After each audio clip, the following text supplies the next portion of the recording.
Bismillahirrahmanirrahim. Assalamualaikum warahmatullahi wabarakatuh. Di materi kali ini saya akan menjelaskan studi case ya, cara menaikkan engagement akun publik ya. Ini mudah-mudahan teman-teman bisa pahami ya. Kalau misalkan belum paham bisa diulang-ulang untuk videonya. Langsung saja. Nah, ini teman-teman harus rencanakan dulu ya. Rencanakan tujuan memancing interaksi pada setiap postingan ya.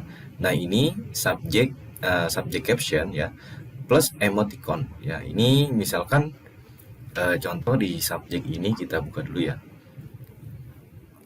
Nah, sebentar. Untuk akunnya. Nah, ini di subjek ya. Di subjek kita bisa lihat ya di barisan pertama ya. Nah, ini contohnya ya. Nah, di sini ya. Di barisan pertama di bagian caption ya, urutan paling pertama. Nah, itu teman-teman harus tujuan dulu ya, harus punya rencana dulu tujuannya apa ya, agar si audiens melihat nih harus apa nih, mau misalkan mau nge-like atau komen atau suruh nge-save. Nah, itu teman-teman harus tentukan dulu ya, tentukan, rencanakan ya sebelum dibuat captionnya ya. Nah, jadi teman-teman harus rencanakan dulu ya, rencanakan tujuan memancing interaksi pada setiap postingan ya. Nah, ini subject caption plus emoticon ya. Nah, ini contohnya post 1 tujuannya kita like ya. Nah, ini kalimatnya, kalimat yang ada di subjek atau di barisan pertama ya. Nah, ini kita contohkan yang suka martabak like ya. Nah, ini emoticon. Nah, ini tujuannya kita ada 2 ya.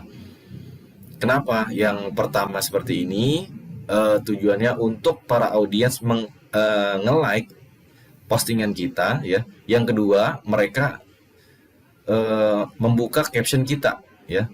Jadi kita menyuruh atau memerintahkan kepada si audiens ya, atau reach ya, yang membaca atau yang sedang melihat konten kita. Nah, itu diperintahkan untuk lihat captionnya di caption ya. Resepnya di caption ya. Jadi setelah nge-like langsung mereka melihat apa namanya resepnya ada di caption ya. Nah, di caption itu sudah ada akun Instagram kita ya. Nah, itu sangat cepat ya, sangat cepat, maksudnya visitor bisa bertambah juga ya. Jadi yang sebelum menjadi followers ya, nah kita tentukan dulu, kita harus cari impresi dan reach-nya reach ya, dan reach akan menjadi follower kita ya. Nah, mereka pasti akan berkunjung ke akun Instagram kita ya. Jadi tujuannya ini ada 2 kita ya. Yang pertama memerintahkan untuk nge-like ya. Yang kedua agar mereka membaca caption. Nah, lalu nantinya diklik. Nah, di bawah caption atau isi caption itu ada akun Instagram kita ya. Nah, di sini tujuannya ya, suka, like, komentar, frekuensi disimpan ya, terus dibagikan ya. Jadi masing-masing tujuannya berbeda ya. Jadi kalau misalkan teman-teman satu hari itu pengen posting 5 konten ya. Nah, di setiap caption teman-teman subjeknya harus dibedakan ya. Jadi tujuannya kita jelas. Misalkan mau 5 konten itu nyuruh memerintahkan ke audiens atau ke reach ya, agar nge-like aja. Ya udah nge-like ya, nge-like dan buka buka caption. Ya, jadi seperti itu. Nah, di sini ada 4 ya, ada like, komen, simpan, dan dibagikan ya. Jadi masing-masing berbeda kalimat, masing-masing berbeda tujuan, masing-masing berbeda interaksinya ya, atau kata perintahnya. Jadi seperti itu ya. Nah, ini contohnya di post yang pertama, postingan yang pertama like ya. Yang suka martabak like ya. Nah, ini emoticon ya. Jadi teman-teman harus kreatif juga ya untuk di kalimat caption yang pertama atau di subjeknya. Nah, ini yang kedua, tujuannya kita agar si audiens melihat resep di caption ya. Nah, nantinya akan ada akun Instagram kita, dan audiens yang belum menjadi follower akan berkunjung ke akun Instagram kita ya. Setelah berkunjung ke akun Instagram kita, nah walaupun dia belum memfollow ya, memfollow akun kita, Nah, ketika kita memposting konten terbaru, terus tertarik dengan konten kita, pastinya dia akan menjadi followers kita, ya. Oh, ini kontennya bagus-bagus, ya, dan bermanfaat lah untuk mereka. Nah, pastinya akan di follow, ya. Jadi seperti itu. Nah, ini contoh postingan yang pertama, ya. Terus postingan yang kedua, tujuannya save, ya. Nah, ini kalimatnya, misalkan biar nggak ketinggalan jejak, silakan save resepnya, Bun. Ya, seperti itu. Nah, di sininya resepnya ada di caption. Nah, ini dua tujuan, ya. Yang pertama, agar mereka nge-save postingan kita. Yang kedua, memerintahkan untuk membaca caption, ya. Jadi resepnya ada di caption, ya. Nah, kalau misalkan pengen dicampur dengan caption teman-teman, ya itu nggak jadi masalah, nggak apa-apa, ya. Tapi kalau misalkan teman-teman mau jiplak apa namanya caption dan hashtagnya dari kompetitor, ya, atau dari si target, saran saya jangan, ya. Nah, kalau misalkan kalimatnya aja, ya nggak apa-apa, ya, asalkan tata letaknya diganti, ya. Yang tadinya baris pertama di baris kedua, yang baris kedua di baris ketiga, seperti itu, ya. Jadi jangan sama, walaupun kalimatnya sama, tapi apa namanya tujuannya pasti beda-beda, ya. Nah, itu nanti kalau captionnya sama, ya, apalagi hashtagnya sama, plak, ya. Nah, itu berkompetisi dengan si kompetitor, ya. Jadi teman-teman kalau misalkan pengen jiplak caption, itu nggak apa-apa, ya, kalimatnya. Nah, saran saya teman-teman harus bikin bikin sendiri, ya, untuk subjeknya aja, ya. Nah, di setiap postingan, ya. Kalau isi captionnya atau isi caption tentang resepnya itu sama nggak apa-apa, ya. Kalau hashtag itu harus beda, ya. Itu wajib beda, ya. Karena dari segi posisi atau dari segi tata letak atau segi dari formasi, ya, atau dari segi banyak hashtagnya, nah itu reach-nya pasti berbeda-beda, ya. Mendapatkan reach-nya pasti berbeda-beda, ya. Itu wajar kalau setiap postingan hasilnya kecil, kadang-kadang kadang kecil, kadang besar. Nah, itu udah pasti beda, ya. Jadi teman-teman jangan aneh. Jangan, oh, kemarin gede, sekarang kecil. Nah, itu beda lagi, ya.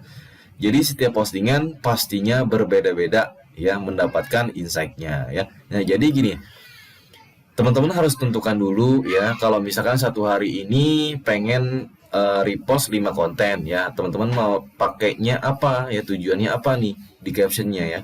Kalau misalkan semuanya like, agar memerintahkan untuk nge-like postingan teman-teman, nah berarti like semua, ya. Tapi kalau misalkan teman-teman pengen beda, ya, yang satu untuk memerintahkan nge-like, yang satu untuk memerintahkan save, yang satu untuk memerintahkan komen, yang satu memerintahkan untuk share, nah itu kalimatnya beda-beda, ya. Jadi seperti itu. Nah, ini kenapa kita ada tulisan resepnya ada di caption, ya. Ada juga audiens yang tidak mau berkunjung di akun Instagram kita, ya. Tapi kalau misalkan dia penasaran dengan resepnya, ya, dia pasti akan ngeklik, ya, pasti akan ngeklik ke di caption kita, ya. Contohnya seperti ini, sebentar, ya.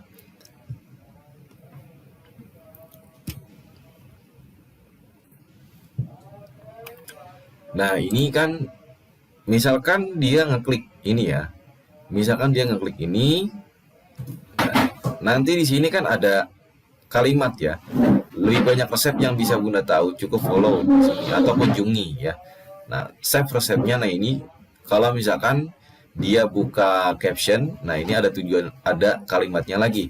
Save resepnya dulu supaya bisa cobain nanti. Nah, ini tujuannya beda-beda, ya. Jadi di subjek beda, di dua kalimat, di setelah subjeknya juga beda. Nah, tujuannya ada di sini, apa namanya, isinya ada di sini, ya.